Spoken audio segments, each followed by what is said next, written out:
Hello everyone and welcome. I'm Em, I'm one of the librarians here at Rockland Public Library. We are so thrilled to be hosting tonight's event and thank you for your patience as we get started.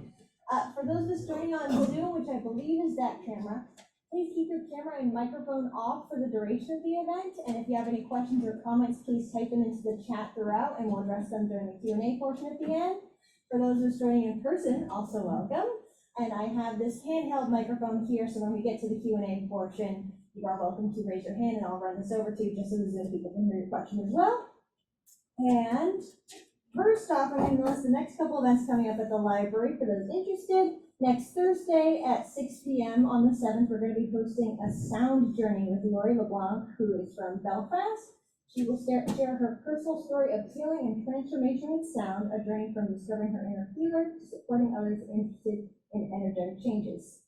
And then the Tuesday after that, actually, we're going to be hosting a Matter of Balance class right here in the community room.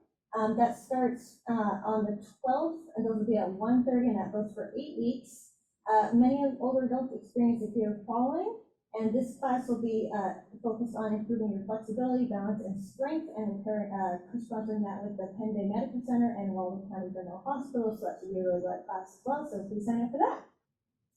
And I believe that that's all from me, so I'm happy to turn it over to tonight's speaker, Cathie, who is born in Northern Maine and is the author of 16 books, including The Funeral Makers, which is a New York Times notable book, The Weight of Winter, winner of the New England Book Award, and Running the Bulls, winner of the Paterson Prize for Fiction. As Casey McKinnon, she has written 2 novels, both of which became television films. And after years of living in Nashville, Tennessee, Toronto, Canada, and Eastman, Quebec, she has returned to Allagash, Maine, and the family homestead where she was born. So very warm welcome to Cathie for joining us tonight. Thank you. And where is the Zoom camera? Is it straight ahead? It's that one right there. You see that guy built in the ceiling? Gosh, I have to be Yeah. blind. Oh, if my husband is watching, hello, sweetheart. I'm so sorry you haven't found the cat yet. But yeah, so anyway, thank you so much for coming by tonight. This is my last event for a while, and as I said to you earlier, I'm probably going to forget where I am, and I'll ask you to help me out, and we're going to do the best we can. Ever since I turned 70, I blame all of those little forget-me things on turning 70, when in fact I did it when I was 30 and when I was 40, but now I have a good excuse. So does anybody have a copy of the book to loan me for a minute? I left my work copy. Do you have my work copy? I don't have my own. I don't want to get you a Thank you, though. So here's what happened. As some of you know, I write novels mostly and have for most of my career. And of course, a novel is fiction. And when I came to write a book with a physicist about proving Einstein's theory of relativity, and by the way, I know nothing about physics, talk about a job, 3.5 years of reading and trying to think I understood what I was doing, but it was my idea, so I can't complain. That book was fiction, that book was nonfiction. So I wrote down everything I possibly could from letters and made it as true as I could get it.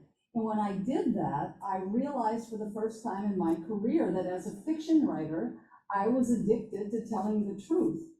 In a novel, everything in the novel is true according to the person who created it, the novelist. If I say that Sarah got up and looked out the window and it was snowing, so she put on her blue winter coat, then that's true. I control the weather. I control Sarah, I dress Sarah, I'm the costume designer, I'm the dialogue coach. Everything in a novel is true because you've created that world of truth. You might not like the world, but it's true. So when I came to write the Einstein book, I realized I'm not going to write it unless I know it's true. If I can find it written in a letter or in a document. I never wanted to write a creature that is in this genre, and it is creative nonfiction. Were any of you confused if you heard about the book and whether it was fiction or not fiction? Creative nonfiction or narrative nonfiction is a combination of the truth and storytelling, making it up. If you remember Truman Capote's In Cold Blood, that's considered about one of the first books that began that genre in this country. There have been others.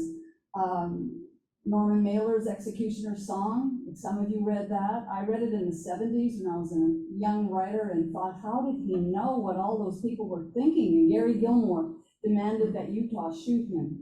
And I thought, how does he know all that? The book was that thick. Well, I just looked it up a couple of years ago, and it won the Pulitzer Prize for fiction. It was creative nonfiction. He didn't know all those people sharing those thoughts with him. He made a lot of it up. And if you know of The Perfect Storm, there's another example. Midnight in the Garden of Good and Evil is another example of a combination of the truth and nonfiction. Come on in. No, it's all right. So when I came to write this book about the storm, I was in Quebec, and I thought, it was snowing in my little office 1,000 feet back in the forest. And I thought, I wonder, about snowstorms in Maine. And this was in 2005. And I Googled, and there was this woman being pulled on a toboggan across the snow in Bath, Maine. And if you have the book, you'll see the pictures. I should have had a PowerPoint thing and put some pictures up. The older I get, the lazier I get. That's what I've discovered. She was being pulled on a toboggan, so I actually talked to a woman where she was living. Her name is Hazel Tardif, and Hazel said, yes, she would talk to me for a book. But I thought, I don't know how to write this book. In the book, there's the toboggan being pulled. She's 9 months pregnant. That's a doctor trailing along behind, Dr. Hamilton. That's her up here smoking a cigarette. In 1952, it may have been the next year, but 48% of the country was smoking. So most of my characters smoked, even the pregnant woman smoked. So I had to cut it way back, and there'd be a cigarette on every page. So I let it go by. I did the book with a physicist, and then I thought, I'm going to try this book, and I want it to be nonfiction. So I found all kinds of newspaper clippings, the Portland Library, the Bangor Library, mailed them to me. I was still in Quebec, and I just couldn't take it on because I thought, I don't know how to do this. So I began in 2019 in earnest. About 6 months in, I realized that I had to do creative nonfiction or not do the book. I had to give these people thoughts and dialogue, or it would just be a boring story about a snowstorm. So how to do that? I decided I would contact as many of their children as I could find, and they were all willing. They were all retired. They were all in their 70s and 80s. I have a special guest here tonight. I'll introduce you a little later. And they were terrific. The special guest is Bill Wilson. He even came to Allagash to meet me and bring a box of documents and pictures of his father, who was Harland Davis, who dies early on in this book, and who has who graduated from Thompson as valedictorian of his class, and so Rockland played a big part in that whole part of the story. Here's what happened. In 1952, a northeaster hit New England. It killed 37 people in New England. 6 of them died in Maine. So I decided if I was going to do the book, I would write about the 6 who died, and then, not wanting my reader to know who they were, I would bring in 5 or 6 other people who did not die. So I have a lot of characters in here, and they share the story, which is typical of my Allagash novels. For those of you who know my novels, I have a lot of people sharing the story. And sometimes The Weight of Winter, you mentioned earlier, it's about that thick, and it takes place in 3 days. So I was used to this style, so that helped too. Something else that helped, and I feel very uncomfortable because Bill Wilson is sitting here tonight when I'm saying this, but they died in perfect order for the structure of a book. If they'd all died the first couple of hours of the storm, I wouldn't have had a book. So that's a very unfortunate thing for a writer, but it's true. I found a woman I call my indentured assistant in Bath, Maine. Some of Joe knows her, Perry Nelson. She's a retired local historian. She helped me immensely. So what I had to do was to try to give these people lives and bring that storm back. Now, one of my stories is the ocean. Bill's father, Harland. Bill was born after Harland died, by the way. And I didn't want to set a story on the ocean. As I told you, I'm from Allagash, Maine. I lived in a lot of places, but Allagash was where I was born and raised. I know nothing about the ocean except to go and look at it now and then. And so I thought, boy, I'm going to need help. If you look in the back of the book, There are dozens of names of people who helped me, including librarians at this library, helped me find information. Ron Gamage, I think is how his name is pronounced. I have been pronouncing him Gamage. I have a Coast Guard guy who's named also Weston Gamage, but I have been calling it Gamage. Ron was another one who helped me immensely find records from the funeral home, and so I was very lucky that a lot of people helped me do this book. I'll tell you who one was. I also know nothing about the weather, so I thought, how am I going to talk about a blizzard and a northeaster and what it all means if I don't have someone read the pages I'm writing to make sure they're correct? So I went on Google and I Googled Maine weatherman retired, and the name that popped up was Joe Cupo. So I found a way to contact him. Now, I had never heard of him. For one thing, I wasn't living in Maine most of a good part of my life, but I also lived up north, and Joe was the Portland area, right? Portland, north of that. Well, Joe misses the weather. I know he does, because he was so helpful. He was just delightful. The book opens with a prologue of the first storm in February. It hit northern Maine. It hit the lumber camps east of Baxter State Park and marooned 100 lumberjacks with, I think they had 6 children and women. The women were there cooking for the men. They couldn't get out, and the animals had started to get hungry. Trucks loaded with food, eggs and beef and things couldn't get in because a blizzard had hit and it was blowing snow. You know about blowing snow. Sometimes 3 feet of snow is just that. That's nothing to us. Up north, that's, you know, playground stuff, right? But the wind gets involved and it can become 20 feet drifts and 15 feet drifts. And that's what happened up north with the blizzard. And they eventually, well, maybe I won't tell you if they get out or not. But the weatherman predicted another storm for February 1952 coming on its way. And it again was going to hit northern Maine. Northeasters and storms are not fair. So Joe said, I said, do you think it was a blizzard and a northeaster can be the same thing, depending on when blowing snow gets involved and winds at 35 miles an hour, sustaining, I think something like that. I define all this in the back of the book. Joe said, you know, I could tell you exactly what was what if you could find those weather maps, but who's got weather maps from 1952? And this was another wonderful thing that I discovered. There are archives all over the world. For the Einstein book, I had to use Google Translate to translate most of the documents I was being sent from all over the world. In this case, of course, it's American, so I found the weather maps. Some guy found them in an archive somewhere, and I sent them to Joe, who was so happy to read them. And he let me know that it was a blizzard that hit first, and it was a northeaster that hit for the second storm. It was expected to hit up north. It didn't. It caught coastal Maine and southern Maine off guard. They were expecting a few inches of rain and some snow, but nothing that nobody could handle. So my book opens with the prologue of that first storm, and then it begins introducing you to the characters. And there are quite a few characters. Another one of my stories is a railroad story up in Brownville Junction, and then a story in Bath. Hazel was from Bath, the pregnant woman, and I have a retired fireman from Bath.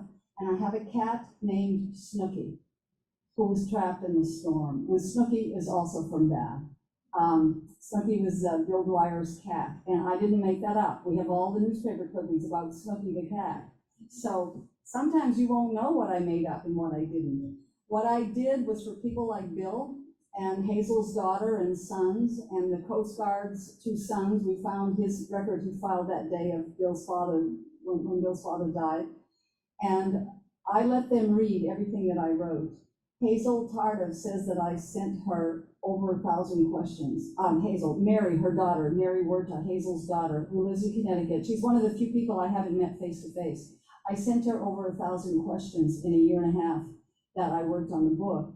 And you can do that quickly. You can write 50 questions easily in an email. You know, what color was her hair? Did she cut her hair? Did she dance? Did she swear? So you can imagine how questions could pile up.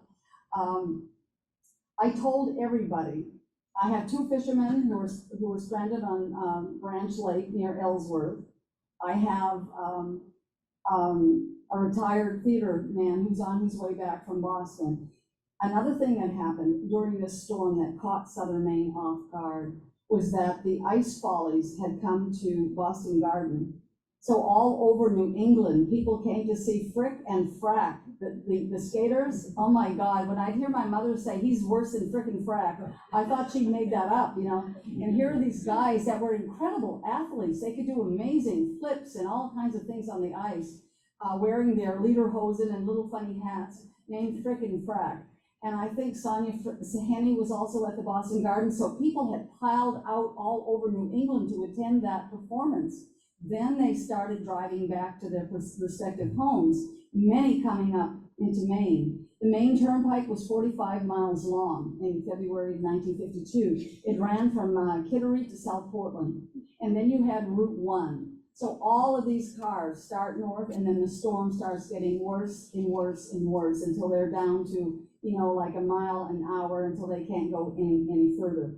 And some of you might remember at the Kennebuck exit, Kennebunk exit, the Howard Johnsons that sat at the Kennebuck exit. I'm curious, how many of you remember this restaurant? I think it was there till the 60s, wasn't it? Quite a few people. It was there, but the first in Maine. 1,000 cars ended up stranded. Eventually, Route 1 and the Turnpike were shut down, so Maine was completely shut off. The railroad was shut down. And at the Howard Johnson's restaurant, 400 people were stranded inside the restaurant, and another couple hundred at the gas station next door. There was a tunnel apparently under the road. Yeah, you remember that? I had a lot of people helping me with that. And people were leaving their cars where they couldn't move them anymore on the Turnpike in Route 1 and walking over. There was some of the little things I found that were wonderful. There was a baby. The newspaper, might have been the Bath or the Bangor Daily. I had all the newspapers I could get. A 3-month-old baby was among the 400 stranded inside the restaurant, and people were passing it around to enjoy it. And imagine doing that today, right? And so I said to my indentured assistant, Carrie, can you find out, it mentions the parents' names, the father's name, Mr. and Mrs. John Smith. Can you find his obituary? If so, we can probably find the baby. Well, we did. And of course, the baby was 71 or 2 by the time I found him. And he said, I don't remember that at all. I said, I know you don't. So I sent him all the clippings I could find. There are many, many stories in the book. And it's not just about the New England people. I mean, Elizabeth Taylor managed to skirt the Northeaster and land at LaGuardia on her way to London and a marriage at age 19 to Michael Wilding. And she flashed her sapphire ring, and she had on was it a possum coat, surely? I think so. I think it was like mauve. And she told them that this would be her last marriage. So we know how that turned out. The world's most wanted bank robber was caught up in New York. And then I go into the lives of these people, which included World War I, World War II, all of the backstory to their lives. So it's a large, big book. It's not just about a storm. Thanks to those children, including Bill, for reading everything along with me. They read everything along with me. And I did something that was so foolish when I look back at it. I told them, I'm going to let you read as I write, and I'll make any changes you want me to make. If you think it doesn't sound like your father or your mother or your uncle, tell me, and we'll fix it right away. We'll get it. And then when I'm done writing the book, you have my permission to give me permission to send it out. How stupid was that? One person says, no, I don't think you should publish this book. I'm dead, right? I'm going to have to break my word or stick to it. But so that's how the book finally came together, and my reconciling myself to writing creative nonfiction, part true, part not true, was by bringing in the family members and getting to know them so well. I mentioned in here a blueberry cake that Hazel, when she's off to have her baby, I'm not going to tell you how that ends. She's on the toboggan, as far as you know, being dragged 2 miles to a car waiting to take her to a hospital.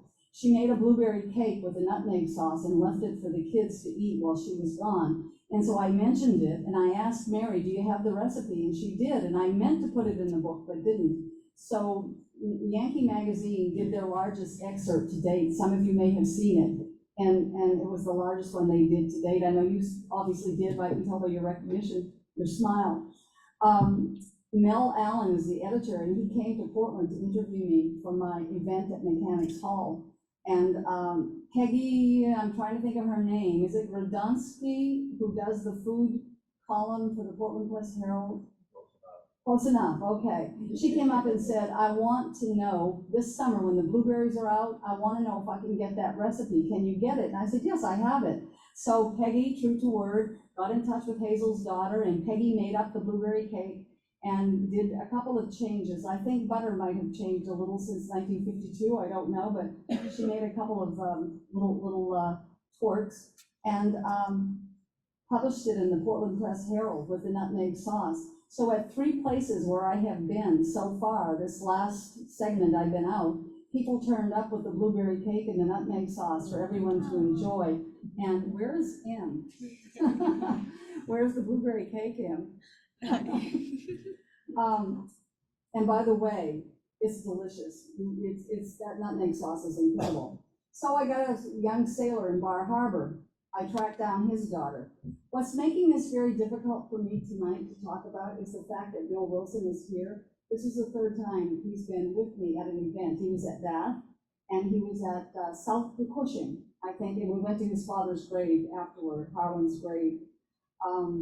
Did any of you by any chance know of Harland Davis dying in about, I know in Thomaston, many of them did. Many of them, some of them even knew Harland. And on my, the brochure they had on the library door, or the Historical Society door, they had a picture of Harland on, I saved it for Bill, it's still in my suitcase. They had Harland's picture up next to mine. So he had graduated from there, and they took the bodies there as well after they died. So let's see, what else do I want to tell you about this before we can get to some questions? And oh, this is when you have friends in high places. And you can put these with the publisher of Navies up to the middle bracket. These are passed out as little souvenirs. Okay, well, I'm going to read maybe a page in honor of Bill being here, and now I lost my page. Let me see, here we go. About Harland,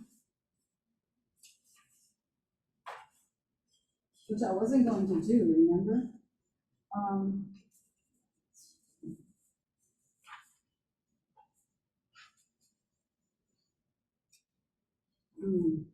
Something Bill doesn't know is that I've been talking about how he and others told me that the Coast Guard did not go out when Harland's father called to say, my son has gone to Monhegan Island.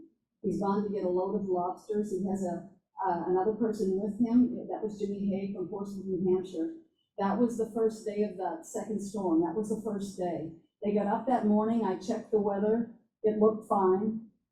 These are 2 experienced guys in boats and experience on the ocean. They were going to Monhegan Island to get 5,000 pounds of lobster. And Harland's boat was 30 feet long. I thought it was 36, but in here it says 30. Is it 30? Bill, do you remember? This is the boat. In here it says 30, so it must be. And you see a lot of it is cab. So what I did is I had my, in my living room, I took a tape measure and did 30 feet so I could see how long it was. Then I estimated the cab. Then I asked about the crates. Now here's the thing, I was born and raised in Northern Maine where we have rivers and lakes, right? I know nothing about fishermen in the ocean. So I talked to a lot of fishermen, some who knew Harland, as I said. One was 95 and he was having his martini at 5 o'clock every day and said, if you get down here, come and have the martini with us. There are 4 of us that meet every day to have our martini. And I said, damn it, I'll be there. But I haven't met him yet. I said, do you just throw the lobsters in the boat? And he said, no, we have crates. I said, well, I'm from Northern Maine. We throw trout in the belly of a canoe. So I don't know, right? I didn't know what a wharf was, a dock or a pier. I had to ask people, what are those? How are they different? A lot of people don't really know, by the way. They just sort of assume. So I figured out the crates they were using back then. They weighed 100 pounds when the lobsters were inside, 100 pounds each. So they had 50 crates, 5,000 pounds. Is my math right? This was finished almost 2 years ago. People don't realize how long it takes for a book to come out. Your agent has to sell it, that another year and a half goes by before New York puts it out. And by that time, you're long into another book. And this is kind of a shady book you wrote once. You can't hardly remember the facts. So sometimes I'm shady on trying to remember. So we know right away that that boat was overloaded. The newspapers said the same thing. The boat was overloaded. So they left for Monhegan Island, and Bill grew up hearing that the fishermen on Monhegan Island had said, guys, the sky's getting dark. Don't take a chance. Stay here tonight. Well, they were 8.5 miles away from home. They're both experienced fishermen. What another woman in Cushing told me about Harland, she knew Harland and respected him. Everybody respected Harland. He was an agent. He had made the contact with the Monhegan fishermen for those lobsters, and he would get them, and Jimmy Hague, he would pay the fishermen, Jimmy Hague would pay him. And that's how that went. He was an agent, and Jimmy Hague would take the lobsters back to Portsmouth, New Hampshire, where he was from, and they cleaned them in the sink. His 9-year-old daughter, at the time this happened, she was 9 years old. I tracked her down in Pennsylvania. She said that she would work at the kitchen sink. That's where their company was. The Jimmy B. Hague seafood company was in their kitchen sink, and they get the lobster torn apart the way that Daddy had taught her to do it, and get them into containers with plastics you could see through, because the customers wanted to see what they were buying, she said. And they went out to supermarkets and restaurants. So Hague wanted to get those lobsters back to Portsmouth to get it out the next day, Monday, to get his lobster out fresh to his customers. There's no doubt he had a great need. I think at first Bill felt Hague had the most to lose in getting back. Am I right, Bill, that you thought that at first? And yeah, yes, it seemed logical. Yeah. So Hague's daughter also blamed the Coast Guard. She had grown up hearing that story too, that Weston Gamage did not go out when Riley Davis, Harland's father, called to say, my son is coming late. Can you keep an eye out? Can you keep an eye out for him? He's coming from Monhegan with another guy and a load of lobster. So I thought, what am I going to do? Because I don't know. Who do you blame anybody? I mean, it's human nature when you lose someone you love to find a reason for it beyond just the fact that it's an accident. So I finally found this amazing man in Washington, D.C. at the National Archives, a Debo somebody. He's in the book. I thank so many people in this book. There's almost as many pages as book. And he took a couple of days, and by gosh, he found the 1952 report that Coast Guard named Weston Gamage that he had filed. And in it, Weston says that he went out as soon as Raleigh Davis called him. He looked out and visibility was 1/2 mile, and he said, get the boat out. What I did is I interviewed people who knew Weston Gamage, including his 2 sons, although I figured they would be prejudiced. One has since died before the book was out, sadly, but the other one took me all around Southport, and I got in his pickup truck, and there was no sound of a belt buckle not being attached, and I looked down, and he had cut the clamp off of the straps, that the strap flew back, and he took the clamp and plugged it in so that it wouldn't make any noise if you didn't have your seatbelt on. Pretty smart. Everybody told me Weston Gamage would go out the minute he thought there was danger. That's what the man was known for. That was his reputation among people who worked with him and knew him. I tried to find the other 5 people who were his crew members on Burnt Island Life Station. It was 5 to 7 miles south of Port Clyde. I tried to find those people. Carrie and I both. We searched the country for them. The Coast Guard could only tell us so much, and they helped a lot. The Coast Guard really helped. But I couldn't find them because I thought if I can, they're the last living people to tell me what happened that day, right? The day they pulled those 2 men from the water. So anyway,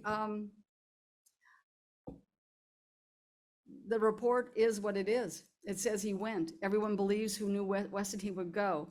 And as some of you may know, the Coast Guard's motto is that their official motto is always prepared. Their unofficial motto is you have to go out. You don't have to come back. Isn't that amazing? That's really amazing. And some of you will probably know that two great tankers cracked in two during this very same storm. They cracked in two off the coast of Cape Cod, about 20 miles apart, I think. The Pendleton, in which a film was just made, The Finest Hours. Yeah, starring Ben Affleck. Bernie Weber was the hero for the Coast Guard who went to that Pendleton ship and rescued almost every man on the ship. It was just a stunning rescue. It made its Coast Guard history. The Coast Guard are so proud of this rescue. I found the guy who was the consultant for the film, and I asked him all kinds of questions. I found retired Coast Guard people around that area too, to say, how did you pull a body from the water? What would you do with this? What did you do with that? Retired firemen. I drove people crazy all over Maine. Haig's daughter in New Hampshire, just as Bill grew up hearing the way things had happened, Haig's daughter grew up believing that the first body that Weston spotted when he said, let's go out, get the boat out, and they went out. And by that time, the storm is really bad. The storm caught them off guard very fast, because that morning I looked at the weather reports. The morning was breaking clear. And so the newspapers have a man being pulled aboard, and so does Weston's report. They pulled one man aboard. They don't know who they are, and which of the two men, Jimmy Haig or Harland Davis. He circles back around, and 20 minutes later, his spotlight sees the other body floating in the water. They were wearing life preservers and life vests. And he pulls the other one aboard. Nobody knows which one was which. They didn't know who the two men were. They weren't sure the first one might be alive or not. They were not sure. The seas were ragged. It was going up and down. The form of resuscitation they used back in 1952 was faulty. You need a very, very stable surface for it to even work. And then most of the time it didn't work. They changed it the next year to a better form of trying to revive a person. But on those seas, it took him an hour to get the 8.5 miles back to Port Clyde. It took the Coast Guard boat an hour. So they bring them ashore. This kid down in Portsmouth, New Hampshire, Jimmy Haig's daughter, went on to become an Army nurse. She had a life that broke my heart. She went on to become an Army nurse. There was not a bit of sadness in everything she told me. I was sometimes crying on the phone, not wanting her to know, but just feeling such pity. She didn't have any pity. She went on to become a Navy nurse, and water aquatic something was part of her study. For one thing, she took up some training she took up. Why she didn't know this, I don't know. But she believed that her father was alive when the Coast Guard took him from the water, and that he was offered whiskey to help him from the cold, because that was 37 degrees, that water. You had about 15 minutes. And she says that he refused the whiskey because his brother had died of alcoholism 4 years earlier, and so he refused to drink it.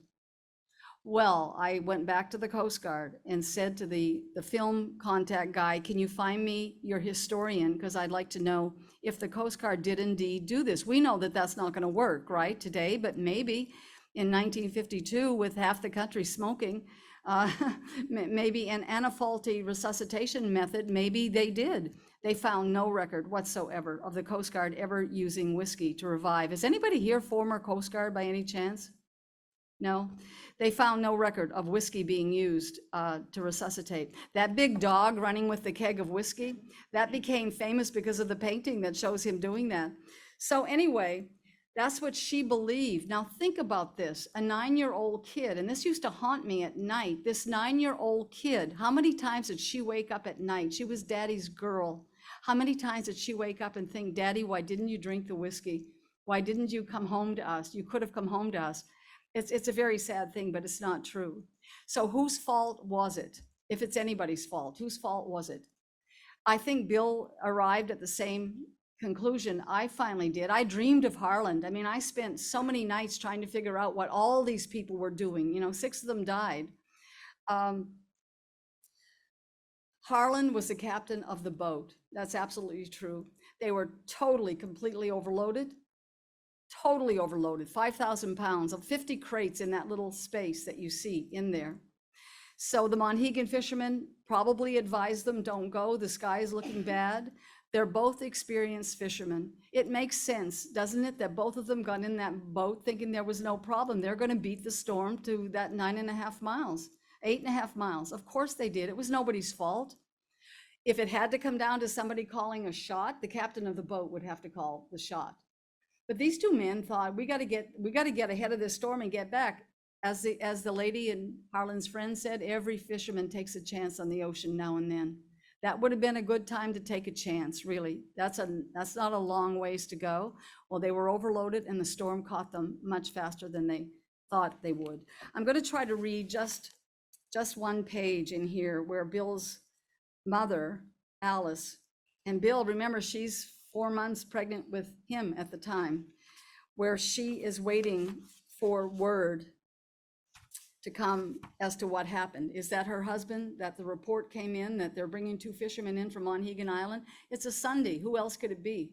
Who else could it be? She knows that, Alice. So she goes home and she waits for the knock on the door or the phone call. And I had this all figured out once. Here we go. Okay. She's sitting with her 9-year-old daughter, who had become like Harland's little girl when he married her mother. And then they're expecting Bill, the baby not born yet. Last night at my signing, Alice's granddaughter was there. Michelle came last night, and Michelle sent me all kinds of postcards and pictures. When they were courting, Harland would send her postcards of his wharf, because he had a wharf at Pleasant Point, and he was very proud of his boat and his wharf. And so some of these postcards that were being sold by tourists from around the country coming in and buying them didn't realize that's Harland Davis's wharf for his boat. You know, they're just postcards to tourists. And on the backs of them, he would write little things to Alice, like, meet me at the theater. If you're at the theater, I'll know where to find you. That was in Thomaston, the theater. So I felt very close to them for a long time. And so here is Alice waiting with Carolyn to find out, is that my husband that the phone call was about? The knock on the trailer door was a sound that neither would forget. Mama, Carolyn said, looking up to her mother for guidance. Go wait in your bedroom, honey, Alice said. I'll be in soon. There were times she had pleaded with him, give up fishing, Harland. But honey, it's my job. Harland, there are other jobs, none that are in my blood, Alice. And so she would support him because she loved him and she understood. And later, when word came from that another fisherman had drowned somewhere off the Maine coast, it would start all over again. There are other jobs, Harland, none that I love, Alice. Alice went to the mirror in the living room. She had always wanted to look her best for Harland. He liked her hair curled. In truth, Harland liked what Alice liked. When she got home from Martha's, she put on the small pearl necklace she wore on their wedding day and changed into her silk blouse. It was a light pink that buttoned in the back with pin tucks and embroidered roses on the front. She had admired it at Burdell's dress shop when they were Christmas shopping. Is it Burdell's in Thomaston, or is it in Rockland? It's probably in Thomaston, right? And not here, Burdell's dress shop. A hint for any husband wondering what to get his wife. When it was not in either of the gifts she opened on Christmas morning, Alice said nothing. It was expensive and money didn't grow on trees. On their first anniversary, 3 days later, he came into the bedroom carrying a tray with toast and coffee. He knelt and pulled a box from under the bed, gift wrap from Burdell's. In 1952, Burdell's, I found the ads. There had been just 6 weeks earlier, and now it seemed like ancient history. The knock. As she expected, it was Riley Davis, her father-in-law, descended from a long line of fishermen. There was nothing he needed to say. Words were unimportant. The pain that lined his face told the burden of his grief. Harland had always brought his father joy, learning the trade at his side, learning nets and traps and boats, a boy in love with the ocean. The truth, as Riley Davis knew it, and as Alice grew to learn, is that there are no other jobs when fishing is in your blood. Harland's family goes all the way back to, I think, 1795, a great-great-great-great-grandfather lost in Indonesia, ship captain lost in, so way back, the family. So I got to know these people and I got to feel as if I knew them well, and then to talk with their children and find out more about them. It was very It's something I don't think I can take on again because it was so emotional. And at times, they would send me pictures and things that, let me give you an example. You'll be able to tell most times you go through here. Like one person said to me way back in February when I was on tour, how did you know what a dying man's thoughts were? And I said, oh, I didn't know, I made that up. But what I did is I read all the reports I could find of people who had come close to dying and then came back and said, here's what it was like for me. I read all of those. I read for my sailor in Bar Harbor, buried beneath 10 feet of snow. Not going to tell you if he made it or not. I read reports on sensory deprivation. I read all the things I could to try to get into their heads. And then I asked their children all these hundreds of questions about them. It was the best I could do for what I considered cheating, part true, part not true. If you read about the plows breaking down, the weather itself, all that stuff, you can almost tell what's true. When I start giving people dialogue, unlike the Einstein book where I had letters and reports and articles filed by those famous astronomers. Astronomers were rock stars back then in the 18 and 1900s. I had all that to go by. I didn't have that. These were regular human beings. So I didn't have that. And it became quite emotional to get, I don't know, I hope this is okay for Bill that I'm gonna say this, because I've been saying it when he's not here. Now he's here. We went to visit his grave, his father's grave in Cushing. And Bill said, I feel as if I finally buried my father. So that was very emotional for me. And maybe he'll answer some questions too, if you have some. So does anybody have any questions? I'm looking at the time. I don't want to keep you longer than, oh, there we go. Look, a microphone just popped up. Tom, I hope you found the cat. Keep looking. No, I just want to tell you about Cathie Pelletier. Oh my gosh. I'm 85 years old, and about 45, 50 years ago, I had a chance to go to Eagle Lake and visit a warden friend of mine up there, John Crabtree. And John says, do you want to go out and see Allagash? Now, this was back 45, 50 years ago. And I went out there, and it was quite shocking. It was a logging camp and all that. That's about all it was. And he talked to the families and everything else out there. And I probably lose my train of thought. I just turned 85, so. Get in line. So then my wife here, she's one of the readers. I buy the books and she reads them. The first one, the book she read of yours was your father's. The one I did for his birthday. Yeah, and Yeah. we've been chasing you around all over the state of Maine, as you know. We met you up there a little earlier. I think And- we were at the Whale's Tooth Pub Oh, last yeah, time I saw you. The book signing across the road there in the Yes, book- Lincolnville, book- yeah, Lincolnville, bookstore, yeah. and Searsport and all that places. A long time ago. And so that was a long time ago. But we've been following Cathie for a long time, so. But it was back then, the Allagash was a little different than it is now, so. Yeah, well, and I was probably gone 50 years ago. Well- We forget just how many years. We even tracked you down in Nashville, so. Yeah. We used to go down there a lot. Yeah. So. Yeah.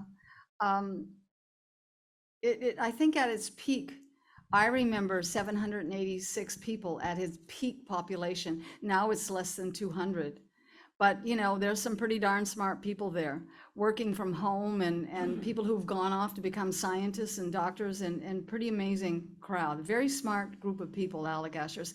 If I don't forget, someone remind me to tell you who a famous cousin is, descended also from the Allagash founders back in 1835 when the town was founded.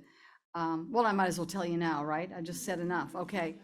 There are four, we came from that branch of the family, and of course, Pelletier is Franco.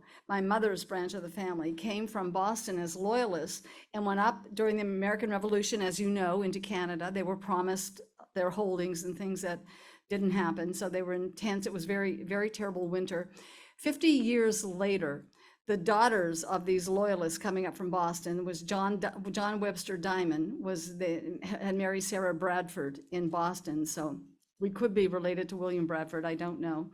But in Canada, the Diamond sisters, there were four of them, married a Gardner, a Henderson, a Mullins, and a Moore. And they came to Allagash with grants from the King of England to cut pine for the masts of his ships. It was the age of wood, wind, and water. So I'm descended directly from two of those sisters, the one who married a Gardner and the one who married a Moore. The one who married a Henderson, and John Henderson had been born in Scotland, then came to Canada and married one of the Diamond sisters. They had one or two generations of kids in Allagash, and then in St. Francis, a McLean daughter. Then that daughter married a Dow, and then the Dow moved to Holton, Maine. And I know some people who went to school with their daughter, who was Nancy Dow. She would be probably, she's not living now, but she would be in her probably late 70s. Nancy Dow went out to Los Angeles and married a man named George Aniston. Yes, Jennifer Aniston is descended from the same founders of Allagash that the rest of us are. Is that not cool? So I want to try to do a Jennifer Aniston Day because I know a couple of directors who know her well enough. I think that's the coolest thing. And I think she's very much like Cicely, the mother in The Funeral Makers. The same humor, the same sensibility, the same, she would be and I think that would be a remarkable press, wouldn't it? That the descendant of the town where I'm writing my fiction actually is in a movie, but we're also related to George Bush. But we seem to be talking more about Jennifer Aniston. So she's a little bit cooler, I think, than a little bit sexier. Any other questions? And thank you for that, by the way. Yes. Yeah, I had two questions, one related to weather and the second one related to cultural history. I grew up in the foothills of New Hampshire, 3-generation farm. My weather question relates to the fact that I have told my kids time and time again, growing up in the 1950s, the weather is different in the winter. Snow comes, it remains snow. We don't get a change to ice, sleet, and rain. My question for you is it your experience that even in the Allagash, you're getting that changeover? I think we should call Joe Cupo. Well, I know that we had tons of snow when I was a kid. You know, it would come up to the second story windows. A lot of you remember that from all over Maine too, even when it was just, we considered a regular snowstorm. I don't really know the answer to that. I don't. The weather seems to have changed a lot, yes, because of the depth of the snow. We don't get those deep snows anymore. But other than that, I don't know. You know, you're talking about where did that sleet and icy stuff come from? Were you on the ocean or the coast? No, I'm almost in Vermont. The foothills of the Okay, mountain. where you grew up. Correct. Okay. Well, I don't know. Honestly, I don't know. This is why I went online and looked for Joe Cupo, by the way, is because I just don't know. My father could tell you just about every moon and every blue moon as last night and everything about the weather. My brother too, because weather was very much a part of their lives. But I don't know that. Okay, Does well- anyone else want to weigh in on that? Do you feel the winters are different? Yeah, the snow-wise anyway, I know that for a fact, a lot deeper snow. What was the other question? The other question is much simpler. It has to do with cultural change. Oh, good. Okay. I think we're all aware that we have become so addicted to technology, whether it's the cell phone or the internet. Okay, when I was a kid, it was a farm. We got Sunday off. We went to church. After that, we were expected to play outside in all weather, unless it was a blizzard or whatever. My question is, in Northern Maine today, have the kids moved away from the outside, and are they working on computers and such? Oh my gosh. Yeah, my novels, my Allagash novels follow the technology of a change in a town. It's my first novel, The Funeral Makers, is set in 1959. And pretty much, you know, cars were the thing. You know, cars had faces and personalities back then, right? And then the transistor comes along and a few other changes that happen to the town. And then satellite dishes come along and openers that can open a garage door.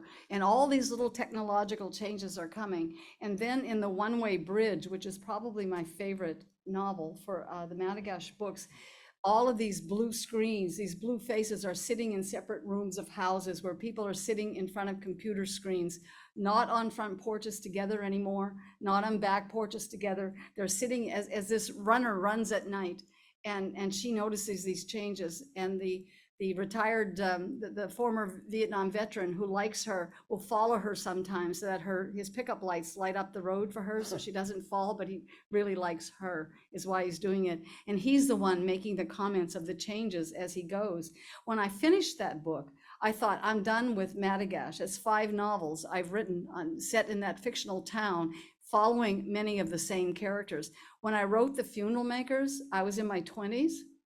And it got published about the time I turned 30, but I wrote it in my 20s. And the aging matriarch who is in a coma in that book is 59 years old. He's 11 years younger than I am right now. What the hell was I thinking? And why didn't somebody in New York say, somebody over 40, say, maybe you ought to make her a little older? Oh my God, it's embarrassing. Definition That- of an old person is someone 10 years older than you. There you go. I might go more than 10. But when I wrote One Way Bridge, I thought, well, I'm done. Computers are the last thing that's going to change us. I'm done, right? Well, now I've got 60 pages on a novel I may or may not finish, called The Quiet Desperation, because now Facebook has found us. Oh my God, I didn't see Facebook coming when I wrote the last book. That has changed what's gone on in, I suspect, little towns all over America. In the pages that I have of notes is, if I write it, the first Facebook intervention in the country. That's when Alma's daughters gather at her house one day and sit down, and Alma has just posted her mustard pickles recipe that her grandmother had gave her, and she's waiting to see who's gonna like it. When here come her daughters, and they say, Mama, we're not here to criticize you. We're here because we love you and we care about you. You need to get the hell off Facebook, Mama. And just then she hears a ping and turns around to see what someone has said about her recipe. And a daughter says, look at her. She's just like that dog every time that Russian rang a bell. So Facebook has changed everything. But on the other side of that coin, when I wrote my Allagash books, I wasn't living in Allagash. And I see a clear demarcation between my fiction and the town. But every writer uses their geography, uses their sensibilities, what they know best. And people forget sometimes that if I'm making fun of Allagash, I'm making fun of me, my parents, my ancestors, the founders of the town. Of course I'm not. They don't think that of a writer whose book they've read who lives out in Washington State, right? They don't even think about it. They just read it as a novel. People out in Washington State read my books as just a novel. They're not looking for who's she talking about, who's she talking about. So People magazine came up there and put a story in People magazine and probably made things worse because the headline says, and somebody sent it to me, it's on the internet, author makes moose meat of Mainers. Now, the reason that headline was there is they wanted me to lean against the moose. They were cooking for the big celebration. They had a big 100-year celebration for Allagash that was going on when the journalist and the photographer came. They came twice. And I refused to lean against a dead moose. I said, I'm not doing it. For one thing, I don't eat animals and I'm not gonna do it. And so the headline they had makes moose meat out of Mainers. They didn't have the picture, but they kept the headline. So it makes no sense. I'm leaning against a tombstone in the big picture in People magazine. I didn't live there when I wrote those books. Right now, I'm living there, and people are on Facebook talking about their families back and forth all the time. And so much of it was stuff I had already written in similar ways. You know, Philip Roth said you can't get your fiction on the page before it happens in reality. It's kind of like that. Writers seem to almost read the future. So for instance, in The Weight of Winter that you mentioned earlier, I have somebody who wins the lottery. Well, damn if someone didn't win the lottery. And what they don't understand sometimes, people who don't realize the book business, is that they didn't win the lottery and I quickly put it in a book and the book was published. right? The book was already sold a year and a half before they won the lottery, but it came out about the same time they won the lottery, so they thought I had written about them. So thankfully in the book, at the end, it's just a rumor. Nobody's won the lottery in the book, so. But if you do a suicide, people say, it's gotta be that suicide. It's gotta be, who's she talking about, you know? So I don't wanna write, I don't know if I wanna be back home. I like the thought of looking back at my childhood. I was in Nashville, Tennessee when I wrote most of my novels about Northern Maine and in Toronto, Ontario, and the last one mostly in Eastman, Quebec. So I was separated. I didn't have that sense of, oh, am I going to upset somebody? I just wrote, I didn't care. Now it's too much, you know, I'm so close. So I don't know if I'm going to write another one or not, but I try to follow the technology up to Facebook. Computers are certainly one, yeah. You'll say Facebook is for old people like us. Kids now are using Instagram and Yeah, Snapchat, yeah, and they yeah. way beyond. Right. Well, I'm not writing for kids. Kids aren't the ones who are going to be saying, oh, look, I know where she got that. She got that on Facebook. That's what I'll be accused of, I'm sure. Yeah, maybe my readership is probably what? I have some readers in their 30s and a few in their 20s because they're taught, and sometimes they're taught in high school classes. But I think most of my readers are over 40 and 50 and 60. You know, people who understand books when they read them. Does somebody have a question over here? If anyone has a question for Bill, by the way, Bill, how was this experience for you? Why don't you come up here with me? Okay, come on. You said you didn't write anything for young people, but I just read a book, The Mystery Traveler. Oh, okay. Well, I do have a new, I have a middle grade, he's now my agent. You just read it? My 9-year-old granddaughter loved that. Oh, well, that's my second middle grade book. And someone asked me, what's the difference in writing a middle grade book and a book for adults? And I said, you don't use the F word in a middle grade book. That's pretty much it. But my first middle grade book is my favorite. And Down East has asked if they can have, I got the rights back to it from the New York publisher. And Down East said, can we put it out next year? And I said, yes, of course you can. And I want to send it out as a film because it's never been sent out. How many of you have heard of the Allagash abductions? When the 4 men from Vermont said that they had been abducted by aliens in Allagash and taken aboard. I know 2 of them, not well. We've had emails a few years ago when this book came out. And look, I saw something go over my house one night, my brother and I know that it wasn't of this planet. If it was a secret thing the government was doing, they should have it out by now. That's been a few years. Some scary kind of stuff that we just don't understand the universe. I don't know. Have any of you seen a UFO? Okay, all right. When you were a child? Before you started hearing about all this stuff on TV and everything too, that's even more. So these 4 men say they were abducted. So that there was a book, and I think there was even a film.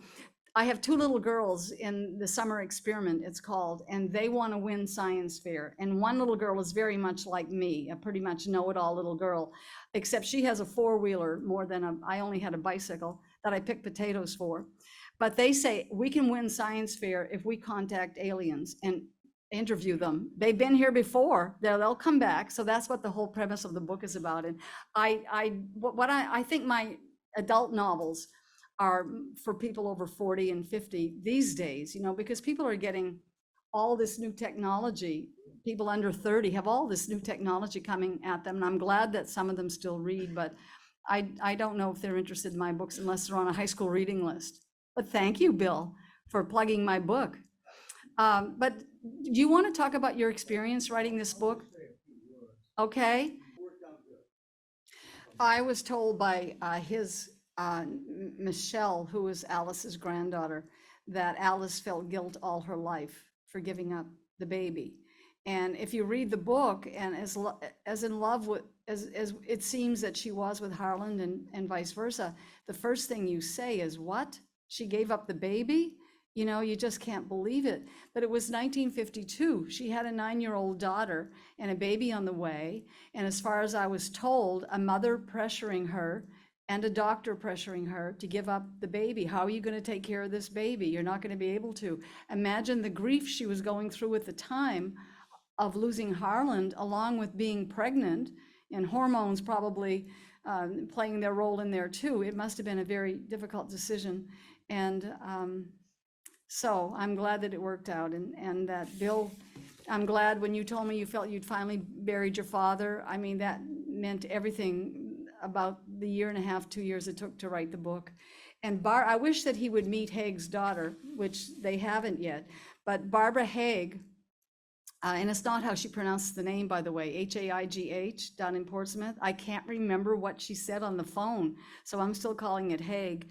She told me, for instance, things in this book I used that you're going to think, well, a novelist made that up. That couldn't have happened. For instance, she told me her father couldn't come home for 2 days because the interstate was Maine was completely shut off from the rest of the nation, as I said. Route 1 has shut down.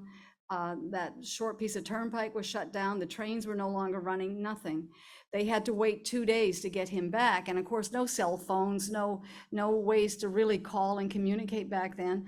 When the policeman finally came to the door in Portsmouth, Barbara said that her mother saw him and said, "Where's Jimmy?" And he told her, I'm sorry, Mrs. Haig, but there's been an accident off the island where he went, and he didn't make it. And she said that her mother went in the kitchen and stood in front of the refrigerator and started banging her head into the refrigerator, saying, "Jimmy, Jimmy, Jimmy," saying his name over and over. And I mean, I'm almost in tears, and I'm thinking, oh my God, I'd like to write that, but I can't write that. Nobody's going to believe that. They're going to think I made that up. It's so dramatic. And then I remained true to her and put it in the book. That's what happened. So you have all these people. Here's another thing, you know, these people who died, I've had a couple of people say about other stories. There are, 6 stories, 4 big ones in Maine in different places. This happens to be the ocean story. Thank you for finally telling the story. Well, everybody loses people to storms and death all the time, drowning and all kinds of things. It wasn't some reason that a book should have been written about these people. I just happened to decide to write this book about the storm. That's, you know what I'm saying, right? Everybody has loss and people. They weren't famous people. So it just happened to be that they were the ones that every family has their own story of what happened, right? That's what causes fights at the family reunion, right? Because we all have an idea of what happened. It was the same thing in a Brownville story. I've had people come to these sayings and these events and stand up and say, "Cathie, I'm Dan Speed Jr.," which happened, and Dan Speed is in this book, and here was Junior. But in that particular case, in the train story up in Milo, a woman told me, she said, "My mother said to me, Sonny had to die, Sonny had to get killed, and all Speed got was a broken jaw." Okay, she's believed that for years. Well, Carrie and I would find old records, we would find all kinds of things, and a lot of it just simply disproved what people have believed and been told for all these years, like her father being alive and the Coast Guard trying to give him whiskey, and he refuses it and dies. That never happened. Here is Daniel Speed, that they said only got a broken jaw. He was unconscious for 10 days. Here he is on a stretcher with the train moving him down from Milo to Bangor to put him in the hospital there, where he stayed unconscious for 10 days. His jaw was broken, his face was badly cut, and he could never get over the guilt of driving the car in which one of my characters dies. So he ended up taking on all kinds of careers. At least that's my feeling. His daughter sent me his diary, so I had that. So we're all just human beings, aren't we? Is that 10 after 7? Okay.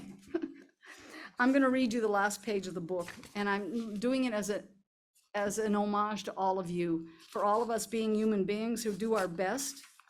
We don't always do our best. And here's another thing. I got snowed in with this book in February, that cold spell. That you want to talk about cold, buddy.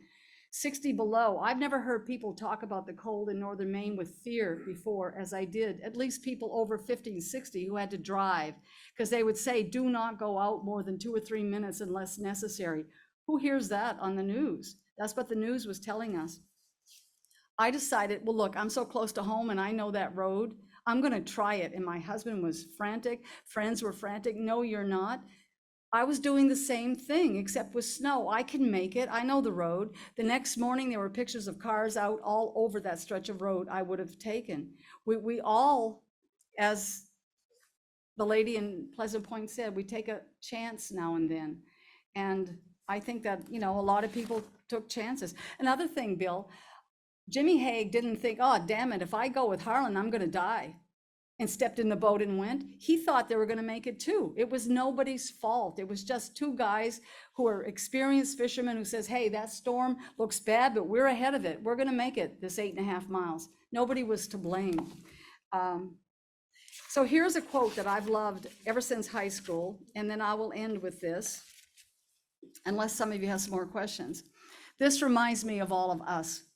In The Story of Civilization, Will Durant wrote that, quote, civilization is a stream with banks. The stream is sometimes filled with blood from people killing, stealing, shouting, and doing the things historians usually record. While on the banks, unnoticed, people build homes, make love, raise children, sing songs, write poetry. The story of civilization is the story of what happened on the banks. We remember Genghis Khan, don't we? Here's the last page of the book. It's impossible to know how many Northeasters have prowled the eastern coastline of this country during the vast span of unrecorded history, or in the centuries since Samuel de Champlain sailed along its rugged edges. Before early newspaper reports or personal correspondences, storms were anonymous. They came and they went. The National Weather Service did not begin officially tracking them until its inception in 1890. So we'll never know how many were successful in reaching landfall and inflicting serious damage on the landscape and wildlife, or later on inhabitants. And it's impossible to know with certainty what the future holds. I want to make a note. My editor said, if we get hit with a northeaster, we'll get you on some shows talking about climate change. And I said, I do not want to talk about climate change. My personal feelings are my personal feelings. But in 1952, where I've just spent 2 years of my life, just about, nobody was talking about climate change. They were talking about, well, I listened to the music of the 50s. I ordered the clothes for my characters out of catalogs from the 40s and the 50s. I dressed them out of catalogs. I put pictures of cars. My Knox County medical examiner, Dr. North. Anybody remember that name, Dr. North? He lived in Rockland. His grandchildren helped supply. Carrie, thankfully, Carrie found them. Supply. I was so in awe of this man too. But he drove, after he had to give up his horse and buggy, he drove a sky blue DeSoto. And I thought, come on, there's no such thing. Well, there was. I found it and I kept it up on my all those cars back then. And the best music, the 50s music, nobody was talking about climate change. So I didn't want to write about climate change. I wrote about a lot of Northeasters in history, though.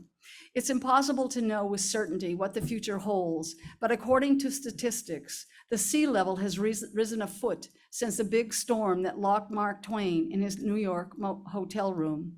And it will rise 4 feet by the year 2100, more than tripling the rate of coastal flooding across the Northeast. Since the 1952 Northeaster that took the lives of 2 men near the very spot where Maine lobsters were discovered centuries earlier, the frequency and strength of these storms during the colder months have increased. Whether Northeasters and blizzards are growing stronger or not, they are happening over an ocean that is much fuller than it was just 100 years ago. This will undoubtedly mean dangerous flooding up ahead. But human beings will respond to calamity as they have since the first shovel made from an oxen's shoulder blade began moving snow to make their lives better. With the James Webb Telescope presently peering through the glittery ocean of our universe to study the first stars and galaxies, ordinary people, people like us, ordinary people, people who are sometimes unintentionally heroic, will confront tempests here on Earth. They will trudge through the deep snow to carry injured children and pregnant women to hospitals. They will make biscuits and chowders for the living. They will lay fresh flowers and whisper prayers for the dead. They will continue adding chapters to that vast story of civilization, rebuilding on the banks of our shared stream those houses that have been swept away by floods, snows, and fires. They will sing songs and write poetry. They will persevere. In a brief matter of time, history will forget them. We remember Genghis Khan, but not us, right? Thank you. Thank you all. Does anybody have any questions for Bill or for me? Okie dokie. Excellent. You Thanks want- so much, Cathie. This was fantastic. Thank you. And if anyone wants to buy some books, I have them up here, and I will let you know the prices, and we'll get them signed as well. And So where thanks do so I much. sit?